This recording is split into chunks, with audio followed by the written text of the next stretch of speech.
அஸ்ஸலாமு அலைக்கும் ரஹ்மத்துல்லாஹி வரகாத்துஹு. இன்றைக்கான வீடியோவில் ஒரு மிகவும் சக்தி வாய்ந்த சூறாவை பற்றி தான் பார்க்க போகிறோம். காலையில் எழுந்து வேலைக்கு போகிறீங்களா? குடும்பம் கடன் எதுவும் கை கொடுக்கலையா? வாழ்க்கை ஒரு கடினமான சுமையா கூடினால் உங்கள் தப்பு கிடையாது. ஒரு வேளை இதை நம்ம சுற்றி உள்ள அடிப்படை விதிதான். மனதில் வாழ்க்கை என்பது போராட்டங்களிலே பின்னப்பட்டது என்பதை இறைவன் மிக தெளிவாக சொல்கிறான். ஆனால் இந்த போராட்டங்கள் எப்படி புரிந்து கொள்வது, எப்படி எதிர்கொள்வது? இதற்காக இறைவன் குர்ஆனில் ஒரு சிறிய சூறா ஆனால் மிகவும் சக்தி வாய்ந்த சூறாவை இறக்கியுள்ளான். அதன் பெயர்தான் சூரத்துல் ஃபலது சூறா. ஒரு நம்பிக்கை, ஒரு ஒளியிலான சூறா இந்த சூறா. இன்று நம்மளோட கஷ்டங்களை கடந்து வெறுமனம் செல்வது போல் ஒரு அமல். இந்த அமலை நீங்கள் வெற்றிக்கும் ஆத்மா திருப்பத்திற்கும் மாற்றுவதற்காக ஒரு தெய்வீக அமல். இந்த சூறா நம்மளுக்கு ஒரு வழிகாட்டி, ஒரு நம்பிக்கை, ஒரு ஒளி. சூரா ஃபலது சூறா தொடங்கும் ஒரு ஆழமான சிந்தனையை கொடுக்கிறது. இறைவன் மக்கா நகரத்தின் மீது சத்தியம் செய்கிறான். இந்த நகரத்தின் மீது நான் சத்தியம் செய்கிறேன் என்று அல்லாஹ் கூறுகிறான். ஏன் மக்கா, ஏன் குறிப்பிட்ட நகரம் இவ்வளவு முக்கியத்துவம் பெறுகிறது? மக்கா என்பது நபிகள் நாயகம் ஸல்லல்லாஹு அலைஹி வஸல்லம் அவர்களின் பிறந்த இடம், இஸ்லாத்தின் மையப்புலி, புனித கஅபாவை உள்ளடக்கிய புனித பூமி. அந்த நகரம் ஒவ்வொரு கல்லும் ஒவ்வொரு நம்பிக்கையாளரும் நம்பிக்கை ஊட்டும்.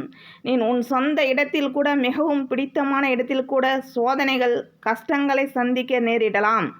நபிகள் நாயகம் தான் பிறந்த மண்ணில் எவ்வளவு இன்னல்கள் சந்திக்கிறார்கள் நினைத்து பாருங்கள். இது ஒரு ஆழ்ந்த பாடம். தான் அந்த சூறா. அது எப்படி உதவும் சொல்கிறேன். எந்த நிலைமையில் இருந்தாலும் சவால்கள் தவிர்க்க முடியாதவை. பிறகு அல்லாஹ் தெளிவாக சொல்கிறான், நிச்சயமாக மனிதன் நாங்கள் கஷ்டத்தில் படைத்தோம். இதுதான் உண்மை. இது அல்லாஹ் சொல்கிறான். துன்பம் வரும், கஷ்டம் வரும், மன அழுத்தம் வரும், இது எல்லாம் மனிதன் வரும். மனிதனின் தவறு. சிலர் என்ன நினைக்கிறார்கள், என்னிடம் நிறைய பணம் இருக்குது, நான் எல்லாம் செய்ய முடியும். ஆனால் அல்லாஹ் கேட்கிறான், அவன் நினைக்கிறானா? யாரும் அவனை பார்க்கவில்லை என்று.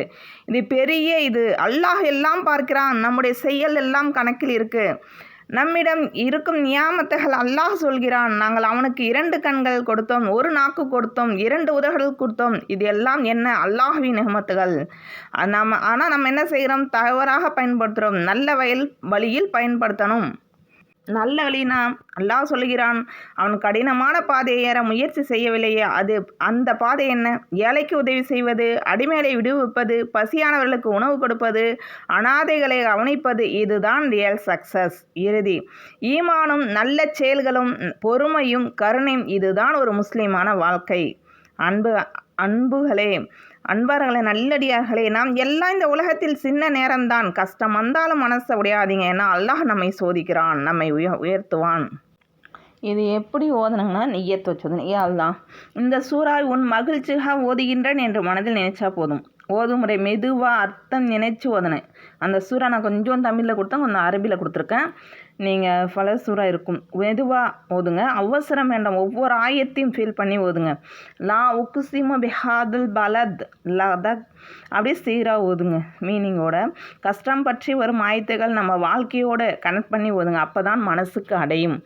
எந்த நேரத்தில் ஓதினால் சிறப்புனா, காலை ஃபஜ்ருக்கு பிறகு நீங்கள் ஓதுனா பரக்கத் கிடைக்கும். நாள் முழுக்க உங்களுக்கு பரக்கத்து கிடைக்கும். இரவுக்கு பிறகு ஓதுனா மன அமைதி கிடைக்கும். இரவு பிறகு கூட ஓதலாம். நீங்கள் கஷ்ட நேரம், மனசு ஹெவியாக ஏதாவது கஷ்டமாக இருந்தால் இந்த சூறா ஓதுங்க. ஏன்னா இது முழுக்க மனிதன் கஷ்டத்தில் இருக்கிறான்னு சொல்கிற சூறா. இந்த சூறா அப்படிப்பட்ட சூறா. இந்த சூறா நீங்கள் ஓதி இந்த சூறாவுடைய கஷ்டத்தின் வாழும் மனிதன் அல்லாஹ் காட்டும் கடினமான பாதையான சூறா தான் இந்த சூறா. நீங்கள் ஓதிங்க. ஒரு மனிதன் சொல்லுகிறான், நான் ரொம்ப சம்பாதிச்சேன், என் பவர் இருக்கு. ஆனால் அல்லாஹ் கேட்குறான், அவனை யாரும் பார்க்கவில்லைன்னு நினைக்கிறான். நீங்கள் நினச்சி பாருங்கள், இந்த கண்கள் யார் கொடுத்தது, இந்த நாக்கு யார் கொடுத்தது? அல்லாஹ் தான். தவறாக யூஸ் பண்ணாதீங்க. நீங்கள் ஓதுனா உங்களுக்கு கிடைக்கும். அஸ்ஸலாமு அலைக்கும் ரஹ்மத்துல்லாஹி வபரகாத்துஹு.